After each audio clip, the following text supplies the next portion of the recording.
เรายังมองไม่เห็นที่ท่านจะพ้นจากนรกเพราะท่านกำหนัดมากไปกินของโรงทานที่เขาจะถวายพระไม่ใช่กินธรรมดาขโมยกินยังไม่พอไปลักเผาโรงทานเด็กมันหนักเกินยังไม่มีทีท่าว่าจะพ้นต่อนู่นคอยถามองค์หลังนะเมื่อหมดศาสนาอาตมาแล้วองค์อื่นจะมาตรัสรู้อยู่ไม่จะทำพกองค์แล้วเรียงระดับกันมาองค์ใดก็พูดถ้าหาองค์เราจะพูดถามองค์เราคนไหวบทจะไปจะเถื่อแล้วไงมาถึงองค์ที่6เนี่ยพอได้ยินข่าวดีหน่อยนึงคือพระสัมมาสัมพุทธเจ้าชื่อว่ากัสสปะลงไปก็ถามเมื่อไรหนอพวกข้าพเจ้าจะพ้นไปจากความทุกข์ยากลำบากแสนสาหัสในนรกนี้พระพุทธเจ้ากัสสปะว่าโอ้บัดนี้พวกท่านพอจะมีข่าวหลังจากศาสนาของตถาคตสิ้นไปจะมีพระสัมมาสัมพุทธเจ้าองค์หนึ่งชื่อว่าสมณโคดมจะมาตรัสรู้ในพระสัมมาสัมพุทธญาณและวันนั้นล่ะพระเจ้าองค์นั้นล่ะญาติของท่านทั้งหลายที่เคยเป็นนายเสมียนที่เคยเบิกคลังหลวงมาตั้งโรงทานเลี้ยงดูพระสัมมาสัมพุทธเจ้าพระสงฆ์แล้วพระท่านก็ไปกินของอยู่ในโรงทานนั้นแล้วก็ไปเป็นเปรตแล้วมาตกนรกอยู่นี่บัดนี้ญาติผู้ใหญ่ของท่านคนนั้นจะได้เป็นพระเจ้าแผ่นดินที่เมืองราชคฤห์และจะถวายวัดเป็นวัดแรกของโลกของพระสัมมาสัมพุทธเจ้าสมณโคดมนั่นเป็นบุญใหญ่มากแล้วญาติของท่านจะอุทิศส่วนกุศลให้แล้วท่านก็จะพ้นจากนรกนี้ดีใจมากเหมือนกับข่าวได้ยินไม่จะมาถึงพรุ่งนี้คือจะเป็นมืออื่นหนึ่งคนนะคงดีใจพระพุทธเจ้าวันเดินมาตรัสรู้นะเพิ่นว่าคือจะเป็นมืออื่นคนดีใจนะพอพระพุทธเจ้ามาตรัสรู้พระเจ้าพิมพิสารสร้างวัดถวายลืมหมดบาปนั่งนักอยู่บาปบังใจไปหมดลืมเพิ่งนึกถึงญาติไม่เคยอุทิศส่วนกุศลไม่เคยตัวน้ำย่อหอดมืออะไรคือบริบูรณ์พุทธสัตว์ในโลกเราไปทุกข์ทำอย่างไรผู้ที่พอได้ขึ้นมาเป็นเปรตแล้วพ้นจากนรกนั้นเป็นเปรตเนี่ยใครกันตกนรกได้อันคือมันเป็นพิเศษเนี่ยถึงทุกงานลำบากกันยังใครกันตกนรกกันนะพวกนี้ก็ไปหาลูกฝาที่นอนของพระเจ้าพิมพิสารพระราชวังโบกฝามีชื่อว่าติโลกุฏเปตผีเพศเลาะฝาชื่อว่าพระตาบดีติโลที่เพิ่นเชื่อนั่นอาทาสิเมกายสิเมยติมิตาสกายสิเมนี่เพื่อติโลกุฏกถาอันนี้ประเทศเลยผีโลกลูกฝานี่บ่ได้แปลกันฟังเสร็จแล้วพอที่พอได้ขึ้นมาเป็นแปลงมาหารูปตามฝามาตบฝาเรือนตบพื้นบ้านส่งกลิ่นเหม็นคลุ้งไปทั่วแล้วก็คุยกันกุ๊กกักๆตรงแต่จับใจความไม่ได้ส่วนพวกอยู่ในนรกไม่ได้มีโอกาสขึ้นมาลูบฝาห้องไปแบบหน้ากันห้องซี่ตรงพวกเรามาช่วยกันร้องเถอะเพื่อบุญเรามีญาติเราจะได้ยินร้องทุกฟ้องเจ้าของนรกมันเดือดมันฟดอยู่เขาว่าขึ้นมากับห้องอะไรก็จมไปใหม่แต่ละรอบเป็นพันปีเขาว่าขึ้นมาแต่พันปียังแต่เขาว่าขึ้นมากับจมลิ่งพูดถึงตัวนี้อาตมานึกถึงพระราชธรรมุนีที่เดินทางมาหาเราเป็นเจ้าคุณเป็นชราชอะไรเป็นรองเจ้าคณะจังหวัดกาฬสินธุ์ได้ฟังอาจารย์สมภพเทศกันเดียวอยู่ที่ท่าพนมลาออกเลยไปบวชไปเป็นกรรมฐานดีกว่ากูคนป่ะผมว่าจะเป็นเจ้าคุณหนึ่งพระเจ้าเขียวได้ฟังอาจารย์สมภพเทศเลื่อมใสลาออกเป็นรองเจ้าคณะจังหวัดเล่าจากสมณศักดิ์ไปเป็นพระกรรมฐานพ่นเดินด้วยเท้าเปล่าขึ้นไปจำพรรษาอยู่ดอยตุงทำความเพียรอยู่3 ปีได้ยินแต่เสียงคำถามตอบไม่ได้ถ้าว่าตอบไม่ได้ตายอยู่นี้นกเจ้าจับใบบัวจมน้ำนกย่างจับใบบัวจมน้ำเม่นหยังตอบไม่ได้ตายอยู่นี้ดังอยู่นั้น3 ปีตอบไม่ได้หัวบต่อข้อหาหมอมาต่อคันตอบไม่ได้เม่นหยังคันตอบไม่ได้ตายอยู่นี้คำถามได้ยินอยู่ในหูโจมลุกโจมนั่งบัดสิไปบ่สั่งจักขั้วไม่หยังตอบบ่ได้ตายอยู่นี้ย่อนั่งสมาธิลงไปมีแต่เสียงคำถามบ้าตายข้าวอะไรกูนี่ตอบบ่ได้ย่างบัดนี้เดินจากดอยตุงจะไปกรุงเทพจะไปถาม สมเด็จพระสังฆราชจะไปถามพระมหาเถรสมาคมเดินตามลำลุ่มแม่น้ำโขงลงมาย่างมันจะมาฮอดบึงการย่างจากดอยตุงบึงการมองเห็นถนนตรงที่ทางเข้าบึงการเป็นสี่แยกคันตรงมันจะไปบ้านแพงเลี้ยวซ้ายมันจะไปในเมืองเราไปปากสันเลี้ยวขวาจะมาคำตะก้าพังโคนมองไปทางซ้ายมาคำตะก้าพังโคนห้ยคำตะก้าอาจารย์สมภพตัวกูได้ฟังเทศอาจารย์สมภพตัวกูจะได้มันอยู่ป่าอยู่ดงปันเนี่ยไปทำอาจารย์สมภพกันนะอาจารย์สมภพตายแล้วพ่อผมบอกจักย่างต้องทำจะมาหอยคำตะก้ามาถามชาวบ้านคำตะก้าป่ะคำตะก้าเขาเนี่ยบอกมีอาจารย์สมภพบอกมีเพิ่นตายหรือเพิ่นชื่อตายนี่เลยเพิ่นเดินมาฆ่าอยู่ในวัดดงคุณก็เต็มเมารถ3 ล้อมาที่นี่มาถามแล้วก็ตอบปัญหาเข้าใจนอนอยู่นั่นอีกครึ่งเดือนบวชแต่อายุ13 ปีอายุ73 ปีแล้วป่ะยังหนุ่มอยู่หรือบางปานทุวาสักหน่อยหน้าตาแจ่มใสโอ้ยจะไม่มีบุญเนาะเขานอนในเท่าเกือบตายแล้วได้จะได้บวชว่าบวชอายุ36 ปีพระพุทธเจ้ามันตัดสรุปได้อายุ35ต่อวันได้บวชเลยก็บวช36ผมในบุญบลายที่จะคุณที่จังได๋จะได้บวชแต่น้อยแท้บุญนี่หยังบ่อยากซึกบ่อยากซึกหาพ่ออยู่แล้วว่าเรียนจบเป็นมหาเป็นเจ้าคุณให้จะได้บวชคือมีบุญแท้นอนบ่ตื่นแล้วว่ะนอนบ่ตื่นก็ได้บวชย้อนเด้ฟังดีๆเด้นอน2 วัน 2 คืนครึ่ง2 คืน 3 วันครึ่งบ่ตื่นนอนจะได้ก็รอเลยไปนอนนั่นรับบ่ตื่นพ่อแม่ปลุกจะได้ก็บ่ตื่นเลยบางคิมบางค่ำบางคิมยังอุ่นบ่ทันได้ตายโดนจังหันแต่แบบ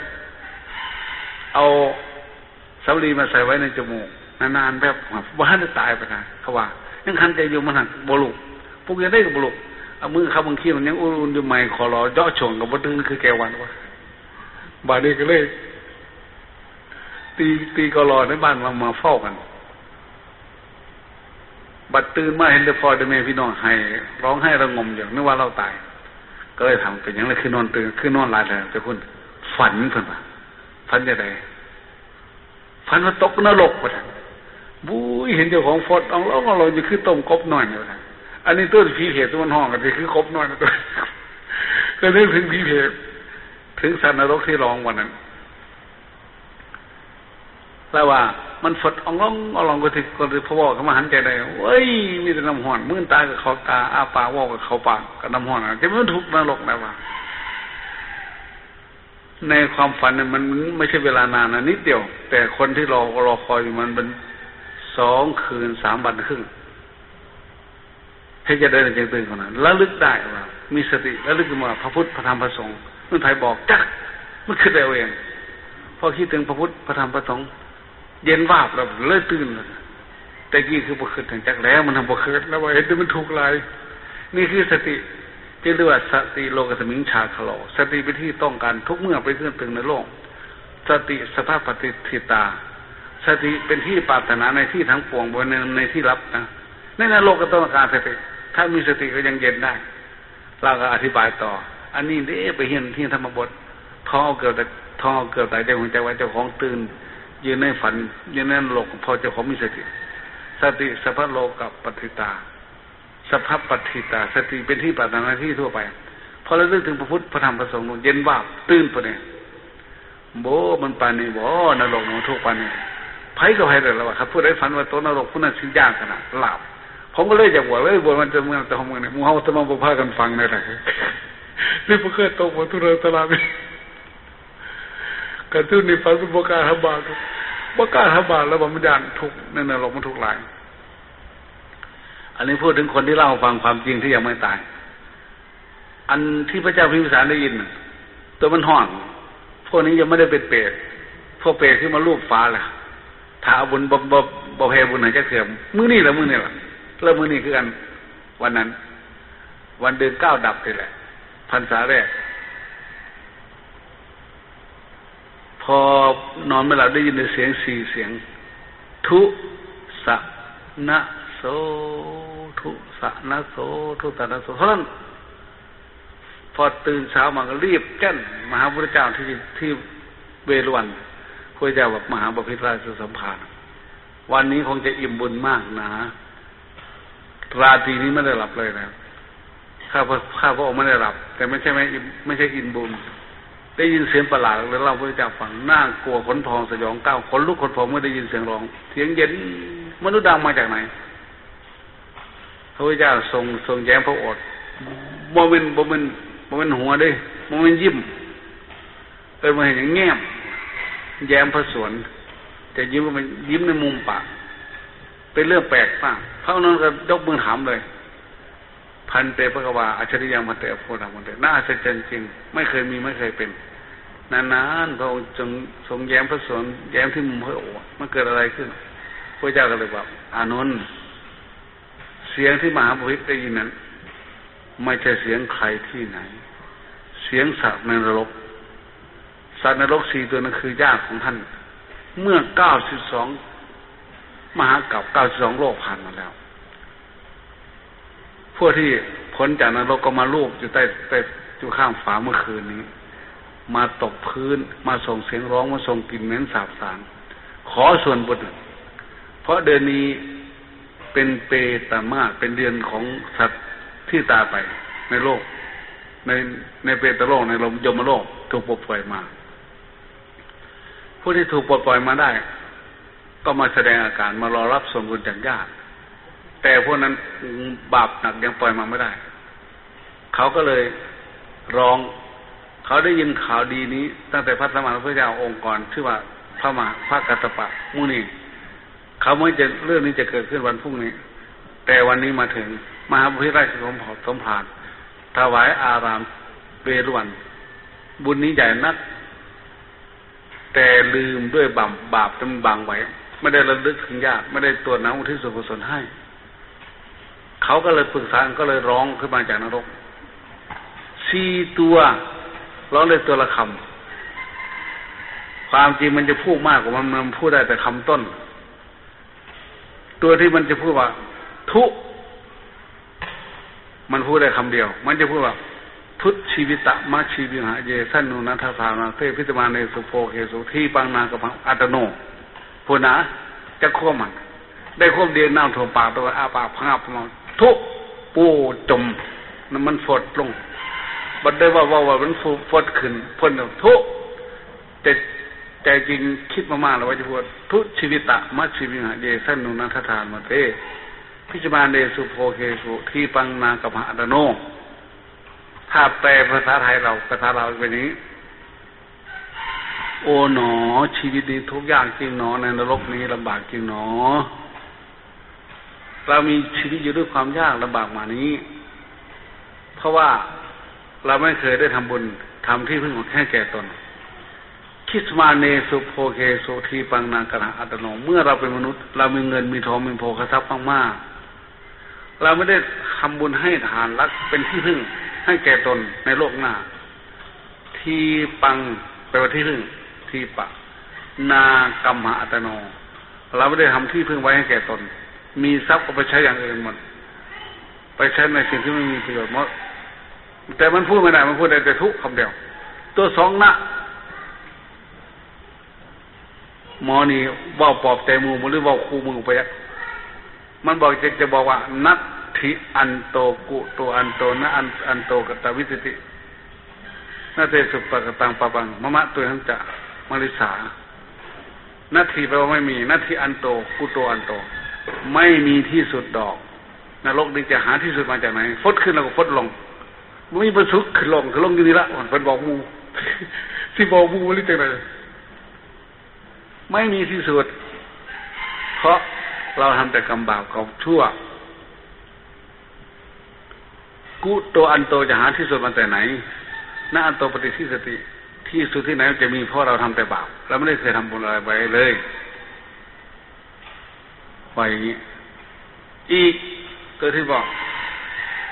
สะหมอสะเนี่ยจะพูดเต็มๆคำว่าชัดถิงวัดสะสาสานิปริปุนานิสัพโสนิระเย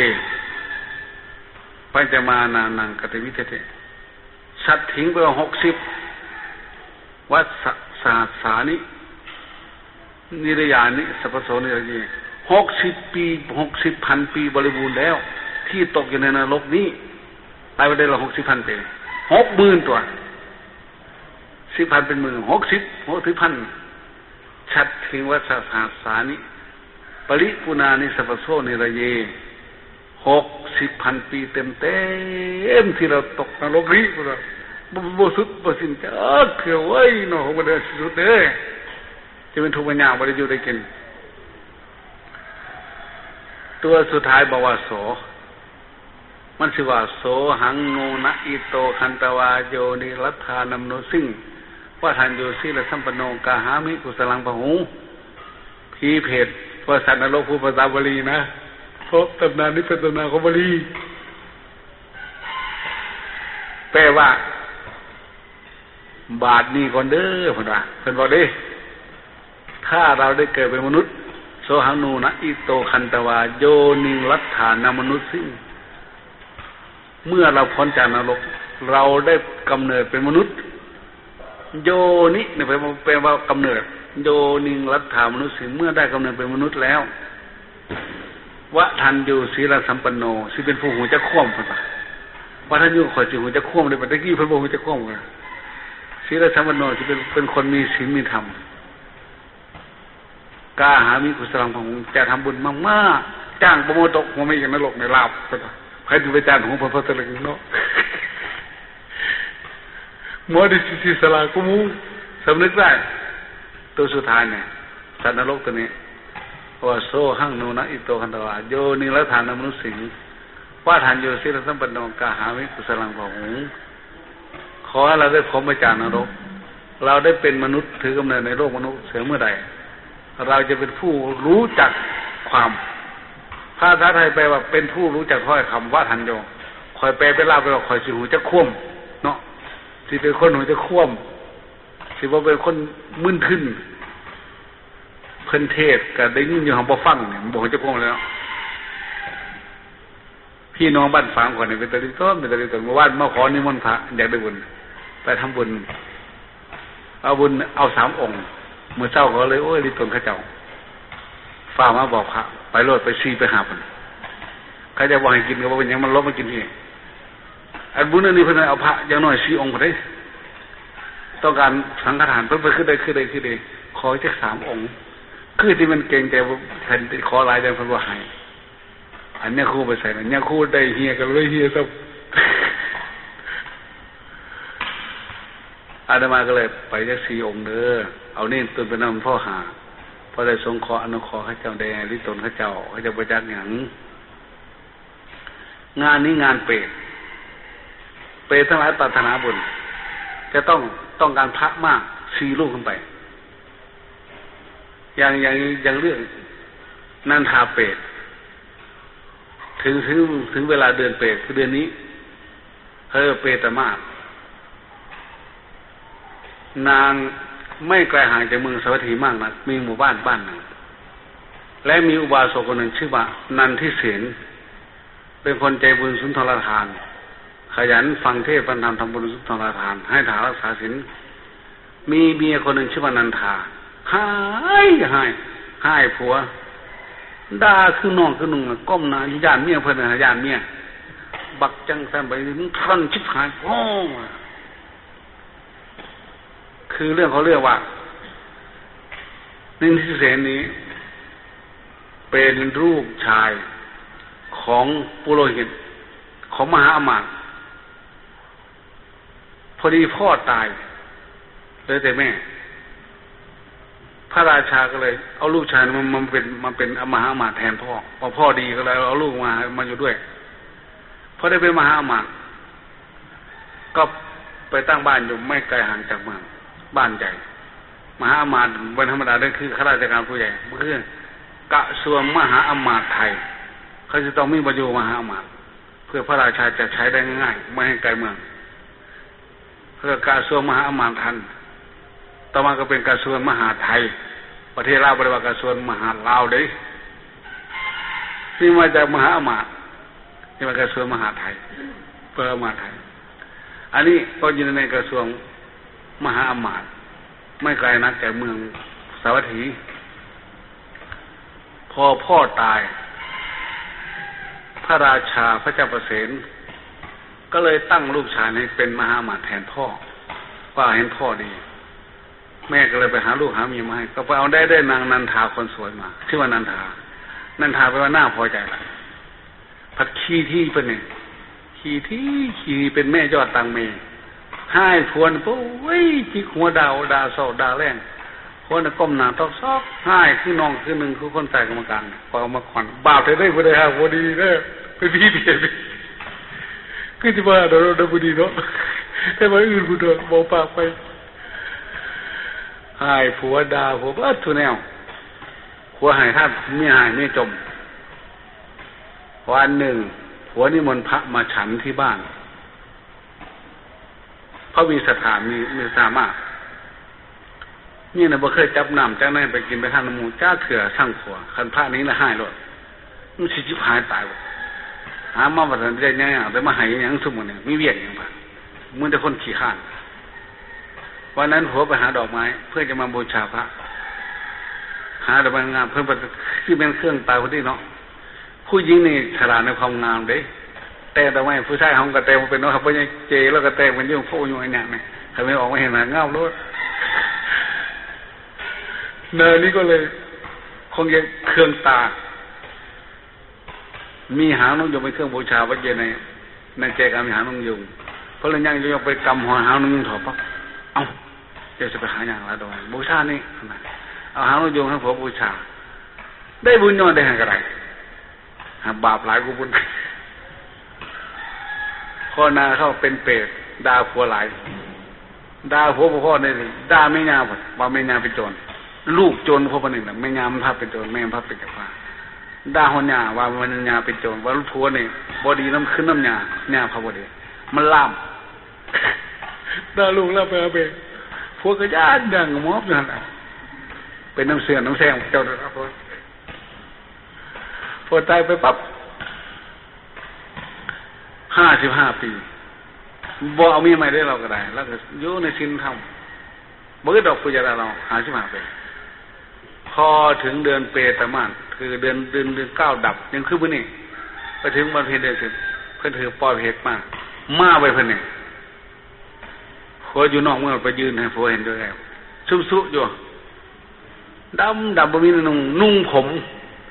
บริวารนุ่งผมแต่ไม่ใช่ว่านุ่งผมยาว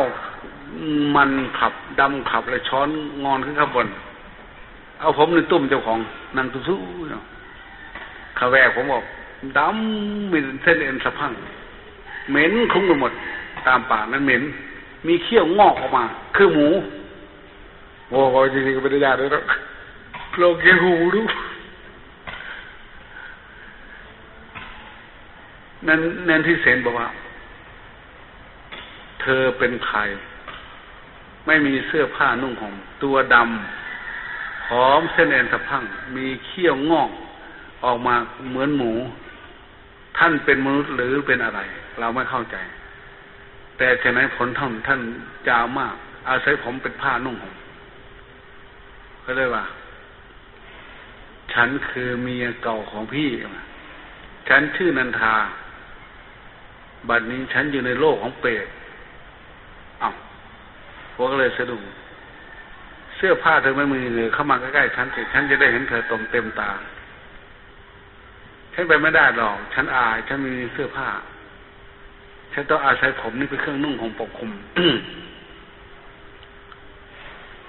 เธอได้ผมมาจากไหนอย่างนะหางนกยูงกำเดียวพอได้ทานในวันนั้นเลยได้เป็นผ้าเป็นผมเขียวปูดำสนิทแล้วปลายงอนช้อนข้างบนยาวอย่างนี้เลยเป็นผมปกเวลาหนาวมาก็อาศัยผมนี่แหละเป็นเสื้อผ้ากันลมวันนั้นพี่เลี้ยงพระถวายข้าวน้ำโภชนาอาหารงุ่มง่ามอยู่การแต่ดอกไม้ไม่มีความงดงามฉันเราไปจับกำหางนกยูงมาที่บูชาเอามาเสียบตะแกกันให้ที่บูชาบุญนั้นแต่เพียงนิดเดียวฉันก็ได้ผ้าคือผมนี่แหละเกิดมาจากคนนกยูงนะถ้าอย่างนั้น เธอจะมาใกล้ๆฉันจะเอาผ้าให้ผ้าเรามีเยอะนะที่บ้านเธอได้นุ่งห่มผ้าแล้วจึงฉันจะชวนเธอไปที่บ้าน ไปบ้านด้วยกันเธอจะได้ไปเห็นลูกชายเธอจะได้เห็นลูกสะใภ้ของเธอแล้วฉันถามหน่อยเธอบอกฉันได้ไหมว่าทำไมเธอต้องเป็นอย่างนี้เพราะฉันเป็นคนปากร้ายฉันด่าพี่ฉันด่าผัวฉันด่าแม่ผัวมากฉันขี้ตะนีเมื่อเวลาทำบุญฉันก็ด่าไม่ทำด้วยปากยังต้องเหม็นอยู่อย่างนี้แล้วก็ถึงเป็นเปรต55 ปีแล้วตั้งแต่ตายไปฉันไม่ได้เคยกินน้ำฉันไม่ได้เคยกินข้าวปลาอาหารหิวอย่างนี้ทางนี้ที่เสียงก็เลยบอกว่าถ้าอย่างนั้นเธอมาเอาผ้ากับฉันนุ่งผ้าซะแล้วเราไปที่บ้านด้วยกันไปเธอจะได้ไปเห็นบุตรชายของเธอเธอจะเห็นเป็นลูกสะใภ้ของเธอด้วยกันนางนี้นั่งลงเช็ดน้ำตาแล้วว่ายังไงรู้ไหมหัตเถหัตถะเตทินนังณไมหังปกัมปติถ้าพี่จะมีผ้ามีข้าวน้ำโภชนาอาหารทุกอย่างจะเอาให้ฉันที่มือของฉันด้วยมือของพี่ก็ตามสิ่งเหล่านั้นจะไม่มีประโยชน์อะไรแก่ฉันเลยณไมหังปกัมปติสิ่งเหล่านั้นจะไม่อุปถัมภ์เขาจะไม่มีประโยชน์อะไรแก่ฉันเลยจัตตารโรจะภิกขุนังศีลสัมปันนาศีลสัมปันเนวิลาเคปะหุสุเตที่ใดหนอมีภิกษุผู้มีศีลงดงามสัก4 รูปนั่นน่ะเอา4ก็ได้4เรียกอะไรบ้านฟังไปเอา3เขาเลยให้ไป4นี่ตนพระเจ้าเขาจะบ่จักหยังจัตตารโรจะภิกขุจะศีลสัมปันเนวิราเคปะหุสุเตที่ไหนมีภิกษุผู้มีศีลงดงามทั้ง4 รูปเป็นผู้ปราศจากราคะเป็นพหุสูตรผู้สดับผู้ร่ำเรียนมามากพี่จงให้ทานข้าวน้ำโภชนะอาหารเลี้ยงดูให้อิ่มหนำภิกษุเหล่านั้นแล้วอุทิศส่วนกุศลอัตตัมปิอันนปาเนนะมะทักขินะมาทิเสตัปเปหิสัพพกามะสมิทธินีติเมื่อพี่ให้ทานข้าวน้ำโภชนะอาหารอย่างใดอย่างหนึ่งให้ท่านอิ่มหนำที่สุดนั้นแล้วอุทิศส่วนกุศลส่วนบุญนั้นให้แก่ฉันความสุขความสำเร็จของผมจะเกิดขึ้นแก่ท่านถ้าอย่างนั้นฉันจะไปทำตามที่เขาบอกนิทิเสนอุบาสกก็รีบกลับไปนิมนต์พระเลวัตบัตตะกับเพื่อนมาได้4 องค์ที่แรกนิมนต์4พระพม่า8ไปได้บ้านฟ้านิมนต์คอย3 คนไปหาอยากให้ใจได้บุญนิมนต์พระเลวัตตะขอ4 รูปท่านเพิ่นมา8แห้งดีแต่อุบาสกเป็นหัวใจโอ้เราได้กำไรเรานิมนต์4 ท่านมาสงฆ์เราตั้ง8เป็นมหาสังฆทานเลยถวายเป็นมหาสังฆทานอุทิศส่วนกุศลบุญกุศลนี้ขออุทิศส่วนกุศลให้แก่นางนันทาเปซึ่งเป็นโบราณภรรยาของข้าพเจ้าตกทุกอย่างพ้นจากทุกมีทุกอยู่แล้วจะมีสุขถ้ามีสุขอยู่แล้วจะมีสุขยิ่งขึ้นไปคืนเดียวช่วยระยะคืนเดียวมาปรากฏตัวกลางคืนในฤดูนั่นแหละระหว่างเดือน9 ดับถึงเดือนเพ็ญ10ยังไม่กลับมาปรากฏตัวที่บ้านสว่างสวยไปทั่วทุกทิศก็เลยถามนางเทพธิดาดูเธอสว่างสวยไปทั่วทุกทิศสัพพทิสาปภาเสติมีแสงสว่างออกจากร่างกายทุกทิศเหมือนดาวประกายพฤกษ์ลอยอยู่บนท้องฟ้าบุญกุศลอันใดที่เธอทำกลิ่นของเธอหอมตลบมานี้ฉันคือนางเปรตนันทาซึ่งเป็นภรรยาเก่าของพี่บัดนี้ฉันไม่ได้เป็นเทพธิดาหรอกแต่บุญกุศลที่พี่ทำอุทิศให้กับพระภิกษุจำนวน8 รูปนั้นบัดนี้จะได้ผลจากทุกทั้งปวงมีเสื้อผ้ามีอะไรทุกอย่างพร้อมแล้วขอท่านจะมีอายุยืนยาวอยู่ไปอีกเป็นร้อยปีคนละอวยพรหนึ่งคนด้วยเนี่ยอยู่ไปท่านจะได้ทำบุญมากๆที่เพจจะให้พ่อได้บ่เนี่ยด่าความได้ของประเทศความมือ15 คำหนักอันนี้เป็นที่มาขอบุญอันนี้ถ้าทางปักใต้ใหญ่โตมากงานเนี่ยวันนี้เป็นวันรับขวัญนะบิดามารดาพี่น้องของเราอยู่เปตโลกอยู่จุบงยมโลกจะถูกปลดปล่อยมาแม้ที่เป็นเทวดาก็จะมาเยี่ยมมาแอบดูว่าลูกหลานพี่น้องทำบุญเป็นไหมถ้าทำไม่เป็นก็จะผิดฝันกลับไปไม่ได้พบกันแล้ว